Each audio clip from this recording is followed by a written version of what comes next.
everybody. Welcome to the Shrewdness.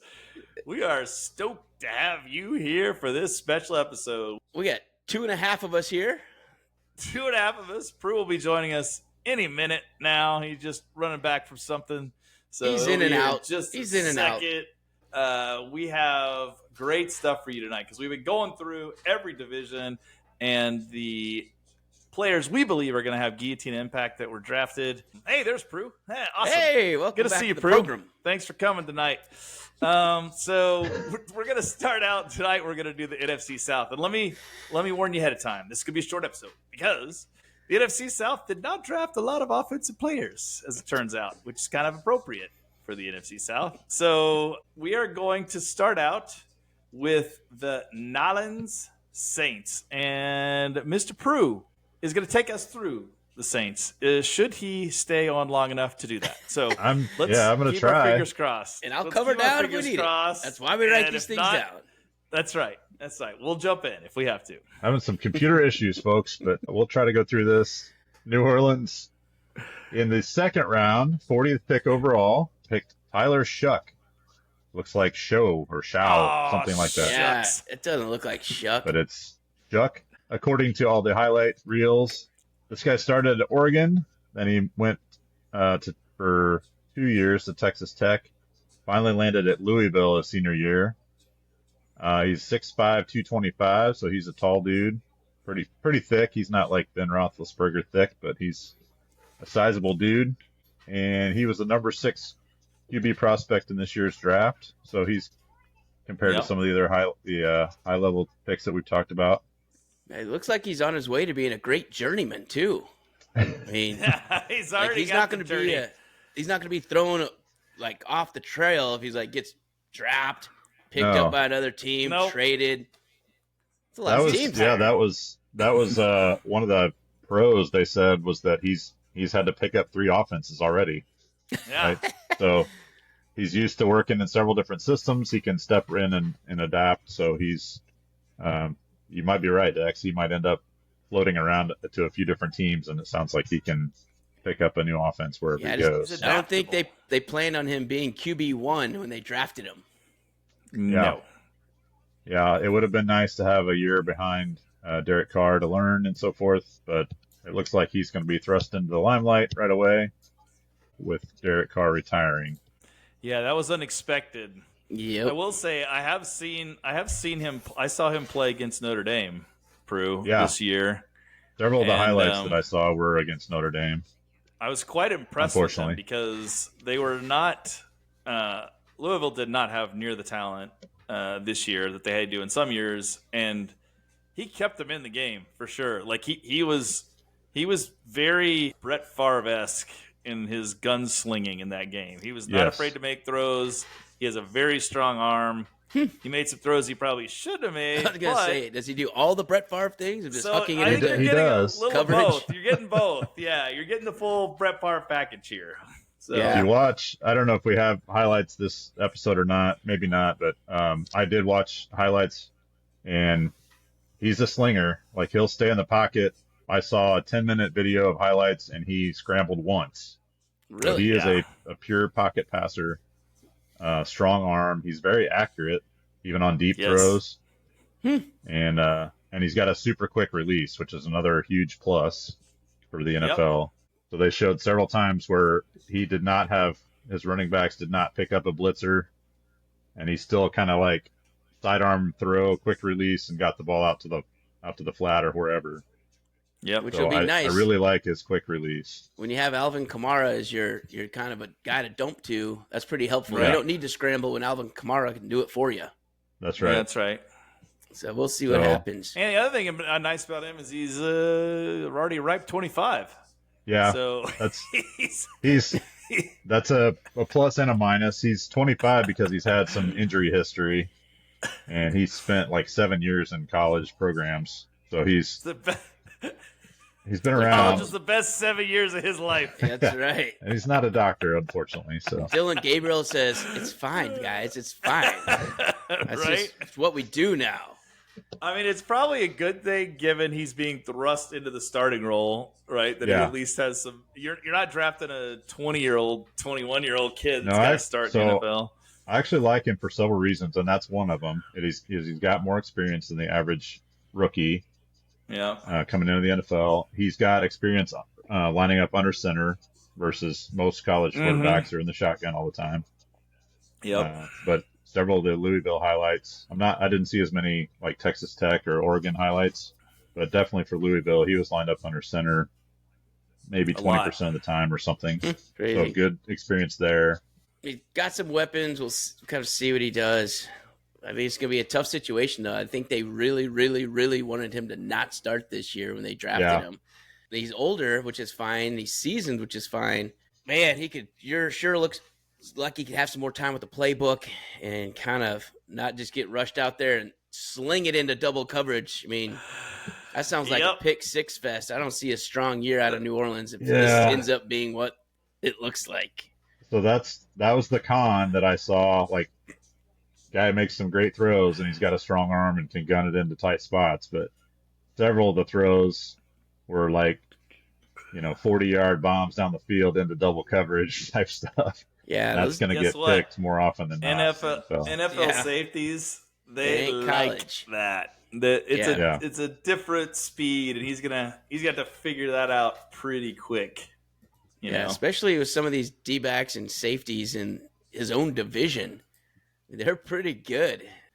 I don't think Tyler Shuck is going to be excited about seeing all these fresh faces and new places across the line. I don't think so. But, I mean, when you got Alvin Kamara on your team, that takes the load off the quarterback position, right? He can carry some load. Derek Carr still was getting rocked all the time last year. We had not a real good line. When I looked through the draft picks, I didn't see a lot of OTs and OGs and Cs in there. So I don't know. I'd be making Mr. Kamara my best buddy. I'd be taking him out a lot. Right. I'd be like, "Hey, bud, you're gonna get a lot of dump offs. The second I feel one iota of pressure, the ball is coming to you." We're gonna set a new record. Yeah, Christian McCaffrey's new record season. 2-3 years ago with Carolina was the MVP. I think he had like 90 catches or something. That's you, Alvin. I'm sending you back to the Fountain of Youth. Let's go. Yeah, so really not much other draft picks as far as skill positions. The only other one that I can kind of highlight real quick is in the 6th round, 184th overall, running back Devin Neal out of Kansas. So he's Got me. He's a 5'11", 213, so a little stockier back. He's kind of a mid-size, I would say. There's a lot of like the Derrick Henrys of the world, and then there's the Clyde Edwards-Helaire type, right, that are on the other end of the spectrum. Devin Neal falls kind of right in the middle. He was a 4-year starter for Kansas and actually returned for his senior year, which a lot of people gave him flack about, said he probably could have gone into the pros after his junior year.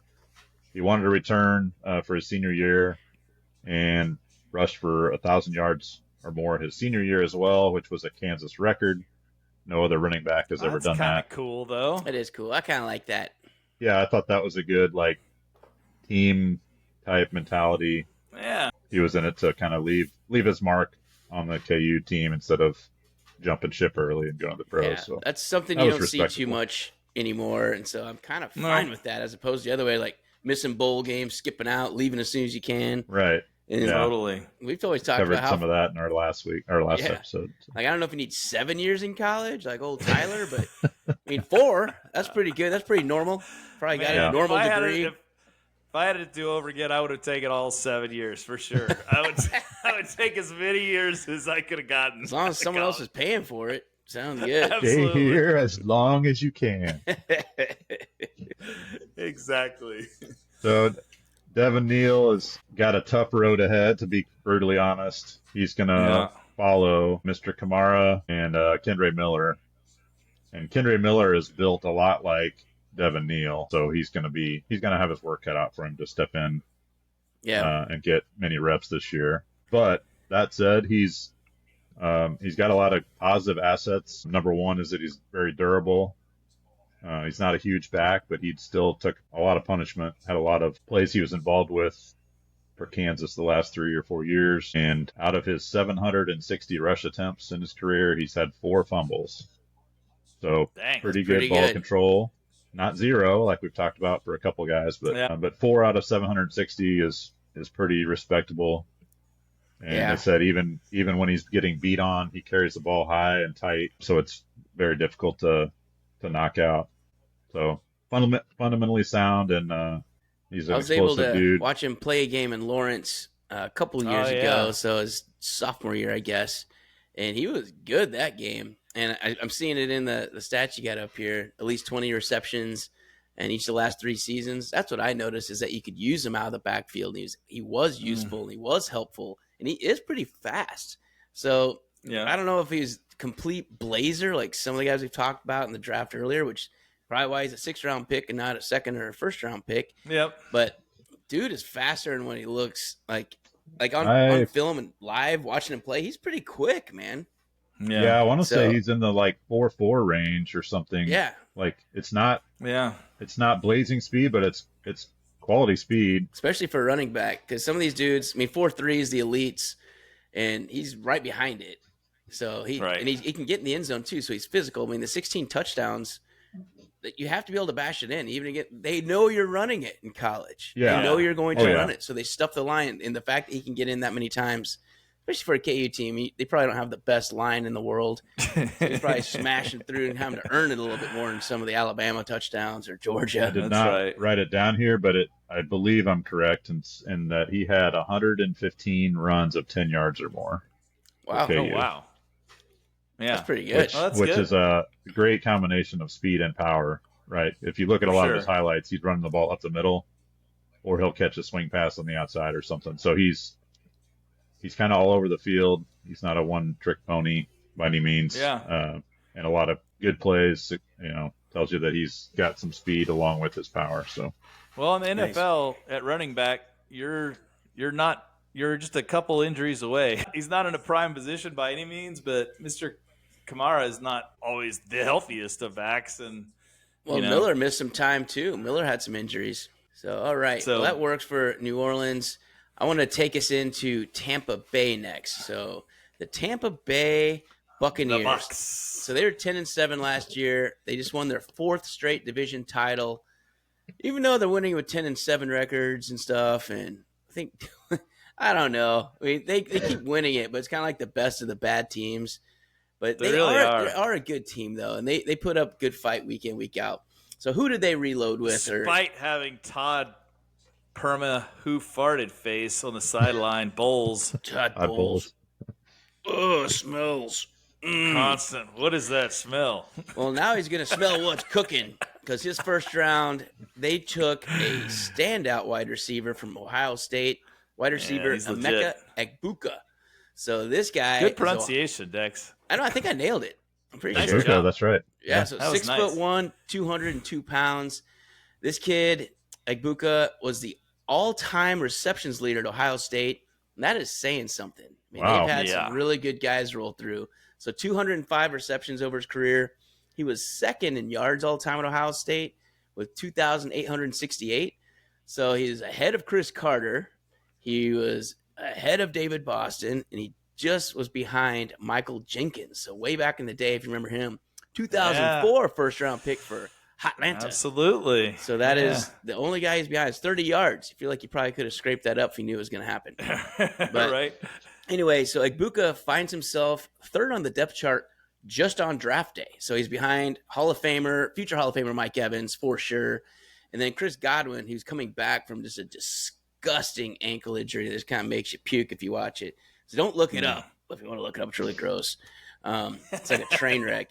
But he's 30 years old, too, coming off that train wreck, gross, disgusting injury where his ankle is flopping like a flop doodle. But he did sign a 3-year, $66 million contract in the offseason. So Chris Godwin is coming back. They think he's going to be fine.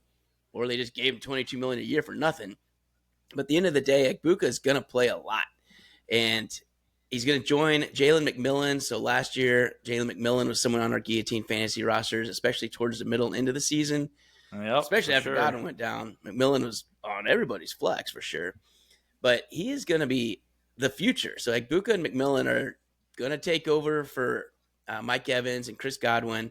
And I think they got a really good one. He's fast. He runs great routes. He's got good hands. He's been playing at a premier program, and he set a premier program's school records. They have Hall of Famers Chris Carter, had first-round pick Marvin Harrison Jr. They've got a lot of good dudes that played for that program, and he is at the top of the list. So that says something. So that is the first one. Chisholm, I know you saw him play a couple times as well. Did you notice anything seeing him either live or just kind of watching more games than I did? He can do everything. It's the thing about him. Like, I found him to be very well-rounded. He's not like a guy who is he's not way bigger than everybody else, you know? So the thing is, like, he's just that good of a receiver. He runs his routes really well. He finds ways to get open all the time. It doesn't seem to matter if you press cover him or you drop back in zone. He's really good at reading that and finding it. I like this kid a lot. I think he's tons of value. I assume that this is like they're thinking he could be their one, right? When Evans runs off in the sunset. I think so. That's what they're wanting him to be. I could see that.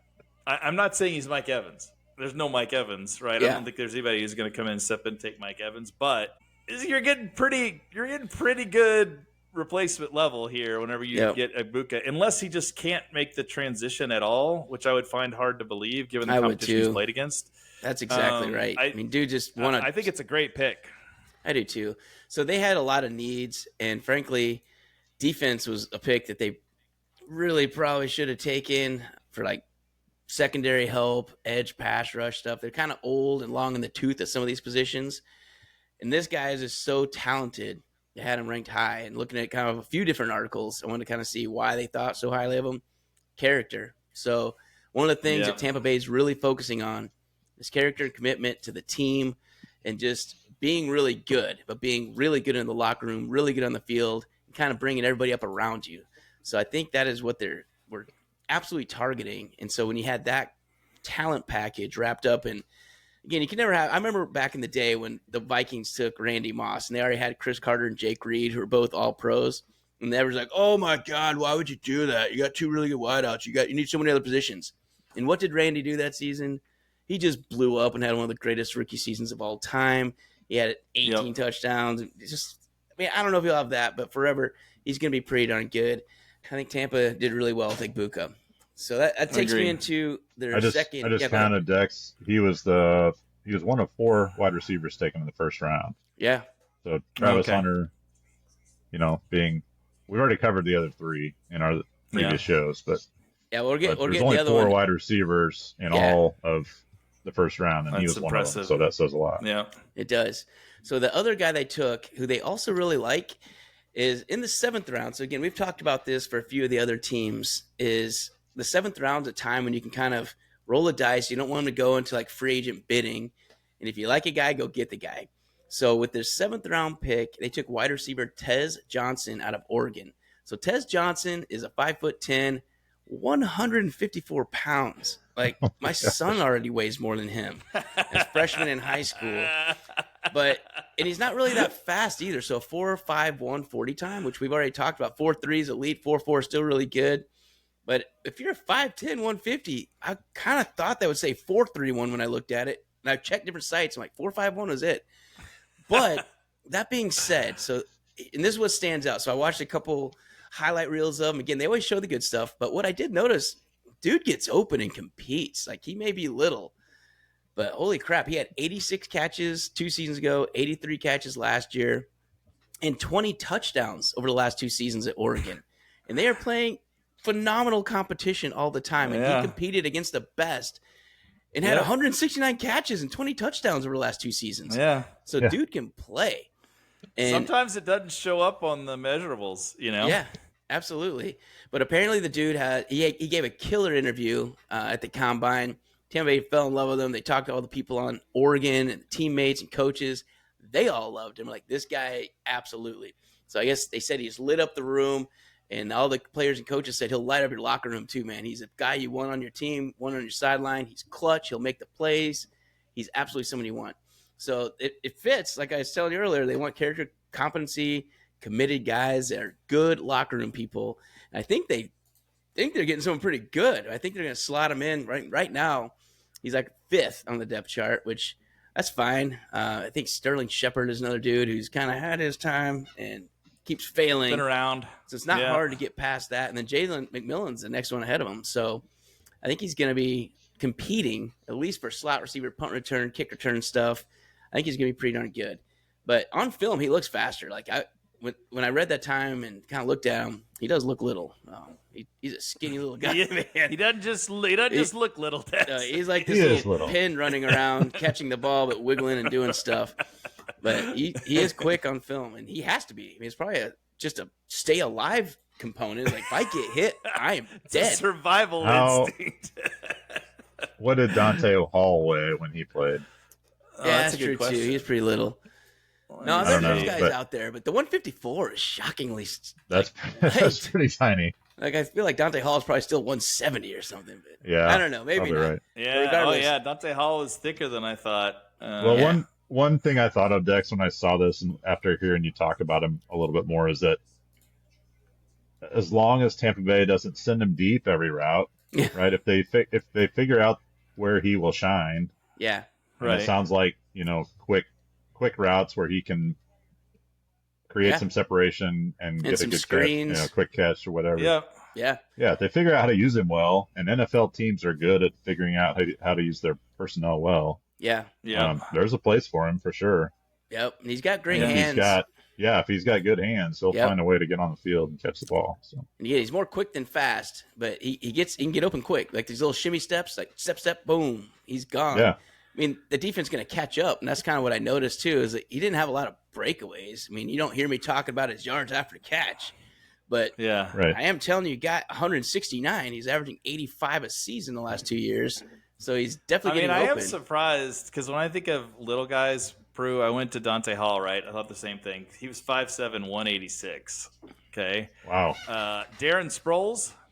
Yeah, he's like 200. I thought of him as a little guy, 5'6", 190. Yeah. So these guys that are little in the NFL they're are still pretty thick. So this is something else. Like, I mean, if they could pull this off. I mean, 154. I think I weighed that in 8th grade, maybe. Yeah, for sure. This dude is like, they've got him drinking protein shakes ad nauseum right now. Yeah, he needs Stella's ice cream for dessert every single night. Absolutely. So that's what we need. So that is Tampa Bay. This episode brought to you by Stella's Ice Cream. That's right. Now open in Saline, Texas, and probably somewhere else. So all right. So the 2 wide receivers, Egbuka from Ohio State, Tez Johnson, Oregon, are going to be 2, I think, pretty helpful weapons right off the bat. I think Egbuka is going to be starting. He's going to be draftable for your Guillotine leagues. Tez Johnson, he's going to take some injuries to get on there. But as far as like in the future, next year we'll probably be talking about Tez Johnson more. If they don't re-sign Mike Evans, who's on the last year of his contract, I mean, he could jump right into the fold as early as next season as being like a big-time player potentially in the slot for a possession kind of PPR kind of guy, not as a ton of touchdowns and a ton of yards, but I mean that 5 for 50 guy who can get you, that's 10 points in Guillotine. So it could be one of those guys in the future. So anyway, just put him on the radar, put Emeka Egbuka on your sheet, and we'll talk about it when we get to wide receiver rankings where we think you should slot in, what round, what tier, and kind of where to put them. But that sends us over to Carolina and Chisholm. Tell us about who they're going to have impacting their team immediately for our Guillotine owners this year. Yeah, so the team that drafted the most skill position offensive players, the team that most likely needed the most skill position offensive players. So Carolina, which has been quite averse to the end zone in recent years, really needs help on offense. So they went out and they did the best thing they probably could have done right out of the gate, which is they needed a target for Bryce Young. Yeah. I mean, Bryce Young, we all know, he's had a lot of issues, and there's some question whether or not Bryce is the guy, but he did show some at the end of the season. Yeah. And there was some thought that, like, hey, maybe he's figured it out. He's a good kid. Everybody likes him. Everybody's rooting for him. But he didn't have a lot to work with. So they went out with the first-round pick, number 8 overall, and drafted wide receiver Tetaroa McMillan out of Arizona. Yep. This dude is a beast. He is 6'4", 219.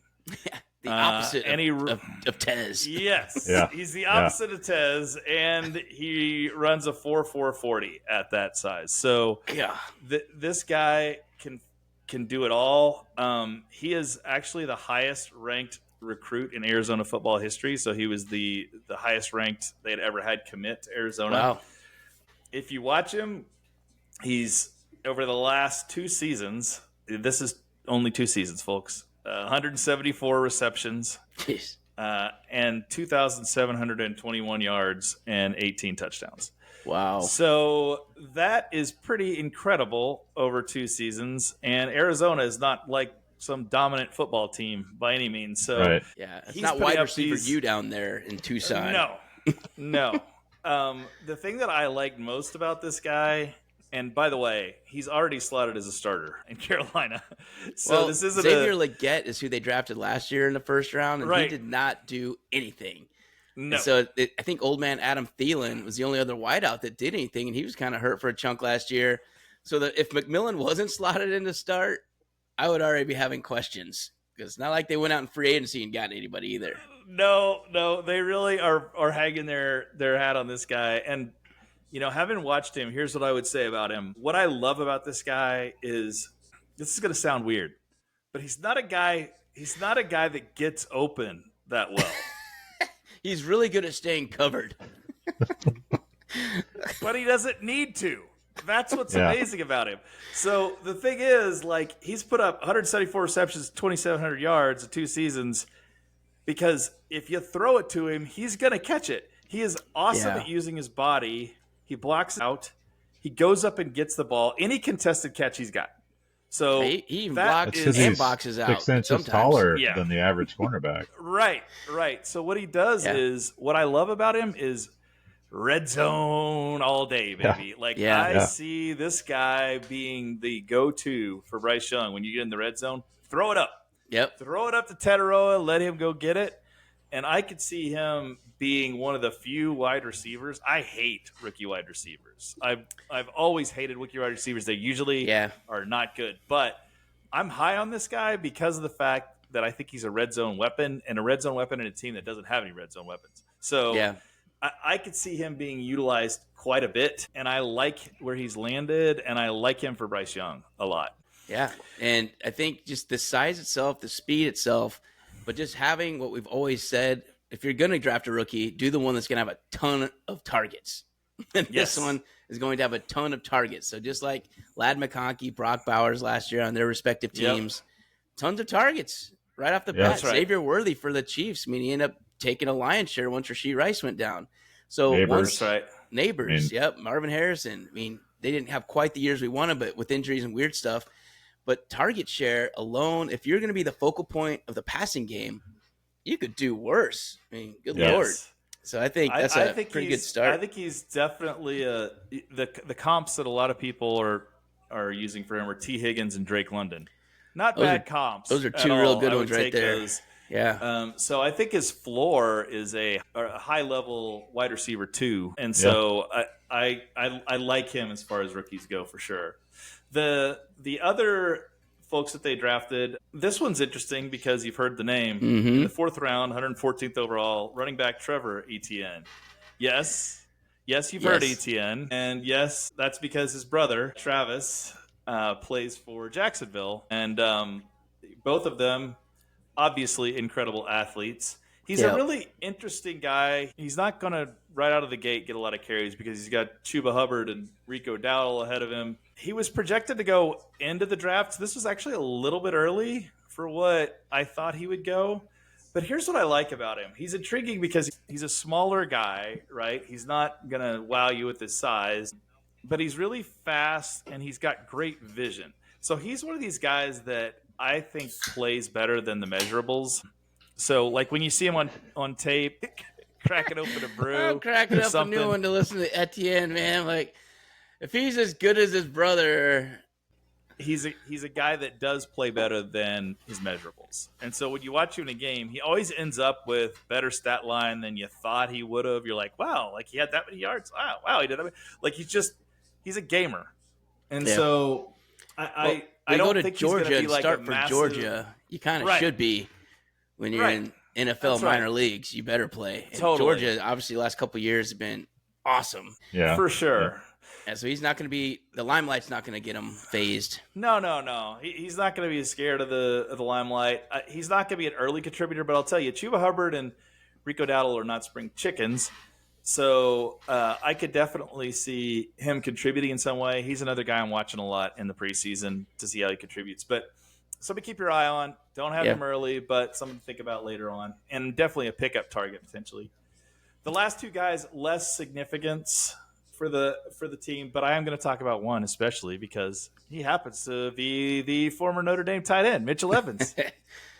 Way to go, Mitchell! He Golden got drafted in the Domers. 5th round. I will say the thing that I like about Mitchell is he's freaking huge, 6'5", 260. He's one of these guys that like you throw it to him, he's going to catch it and he's going to box out and use the body. He's not super fast. The comp is Will Disley for him. You're dizzy, getting dizzy with it. So I think he's not somebody either early. I don't think that's going to contribute. He takes a little while to learn. He blew his ACL out in his junior year, so only played a partial season last year. But by the end of the season, he was the go-to guy in the offense. So I think he's got a lot of upside, especially in the 5th round. Don't draft him. Keep your eye on him. And then the last guy is 6th rounder Jimmy Horn Jr. I want to go back. I want to go back to our tight end real quick. Yeah. Just because it's fun. Sure. So their current tight end, Tommy Trimble, I read is also a Golden Domer. He is another Golden Domer. Carolina only drafts Golden Domer tight ends. That's just what it is. Something in the water. They like the way they just are kind of slow, big, and white, and just kind of grab some balls and hope it works out. That's right. Big and white, grab lots of balls. That's what kids from Notre Dame do, I think. So. I do remember Tommy Trimble being on our Shrewdness sleeper list a few times last season. Yes. So maybe Mitchell Evans can kind of run with that. And it looks like he's 3rd on the depth chart right now. I don't know who Jatavion Sanders is. I mean, I don't remember putting him in my lineup at all last year. But I think Mitchell can get past him.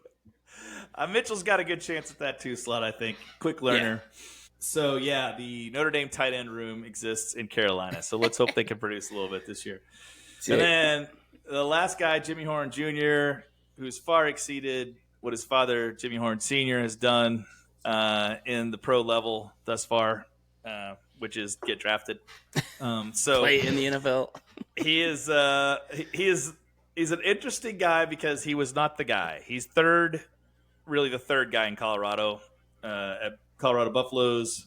Obviously, Travis Hunter got all the limelight, and then LeJohntay Webster was the number 2 very clearly. So he's the 3rd guy. He's smallish, 5'8", 174. Yep. He's probably a slot, and that's probably as good as he's going to be. He is a returner, though, so they could use him in that role some. We'll see how he's utilized in the preseason there, but I think that's probably one of the reasons they selected him. They thought he could be a decent returner. But I am not putting any cash on Mr. Jimmy Horn Jr. to win my Guillotine League this year, so I would not recommend it if I were you. Do you think he even makes the final roster? So I think he does, and just because he's on Carolina. That is my projection, quite honestly. Yeah. If I'm being transparent, I don't think he makes most NFL rosters. But because Carolina has so little depth, and because he can return, I can see him making the squad just as a special teams return type guy. Am I wrong? Did Chuba Hubbard return kicks last year? I think he did, but I think it's necessity based, which is like a horrible idea, right? For your running back. I don't want my starting running back returning kicks. So to me, this guy's like some insurance, kind of like we talked about with Tez Johnson, that Dex just talked about for Tampa Bay. It's a late round pick. You're like, why not? We'll give the kid a shot and see if he can hang on to the ball during kick returns. Yeah, maybe he's our guy. And you're right, Drew. He's tough. One of the things that I did notice in looking at him is he's a tough dude. He's not big, but he's tough. And, in the NFL, he's going to get the crap knocked out of him. And I think they did eye him. I really do think a lot of what they're thinking is return game. and then depth in the wide receiver room, which they don't have a lot of. So yeah, I mean, he did make some plays for Colorado the last couple of seasons. Yeah, I mean, for he was, sure. I think, third for them. So Travis Hunter's obviously the clear one. Guy. But LeJohntay Wester and Jimmy Horn Jr. were definitely in the mix every game. And they got a lot of yards. I mean, Shedeur threw for 4,500 yards, and these were the three guys he was throwing to predominantly. So he definitely knows how to play in the limelight as well.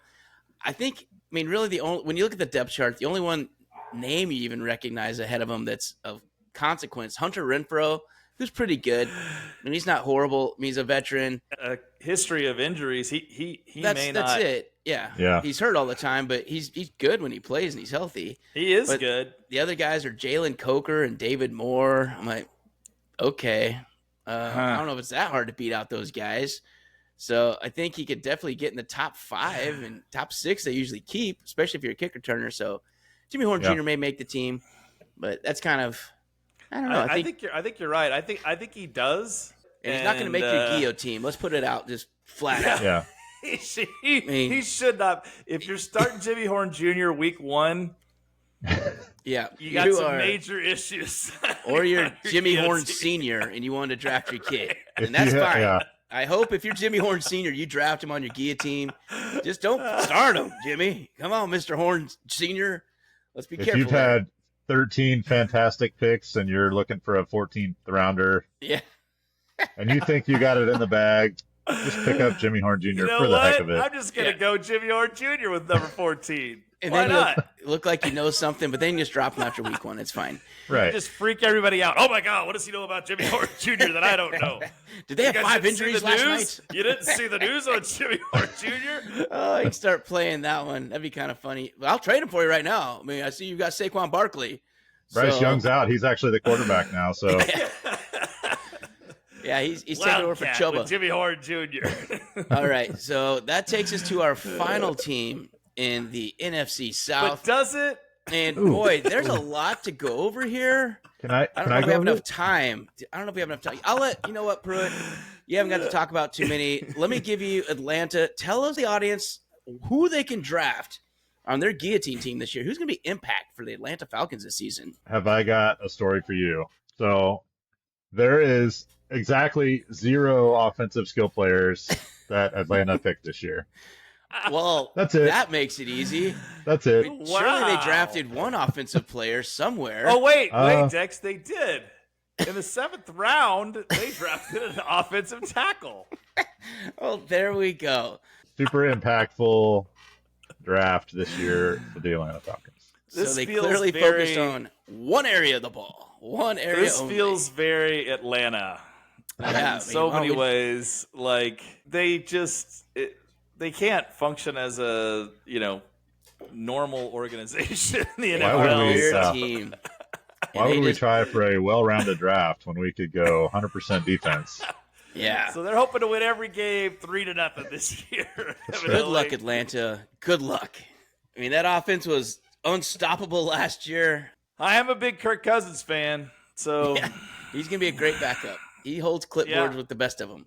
Yeah. So there it is. So that is going to wrap it up for our NFC South Impact rookies. And again, for the main ones, if we go through again, the ones you're going to be looking at is pretty few and far between. But wide receiver, Emeka Egbuka for Tampa Bay. Wide receiver, Teteroa McMillan for Carolina is immediately going to be a starter. He's someone draftable. If you're really struggling for a quarterback, then Tyler Shuck. But I really hope not. I mean, he is going to be a starter. But if you're starting him, just put your head in a basket and give it to the guy that's 17th. I mean, if that's who you're really going with, oh boy, he might throw up a -5. So that's a wrap for our NFC South. Thank you for listening. Like, follow, subscribe on our socials. Look for we're going to do kind of the player profiles for some of our shorts. Take a look at those. Next week, we go to our final division to talk about their impact rookies for the NFC West. So we'll go through Seattle, San Fran, Arizona, and the Rams for you to close out our special series on impact rookies drafted by division. So anything else, fellas? Nope. I don't think All so. Right. All right. So till next week. Stay shrewd.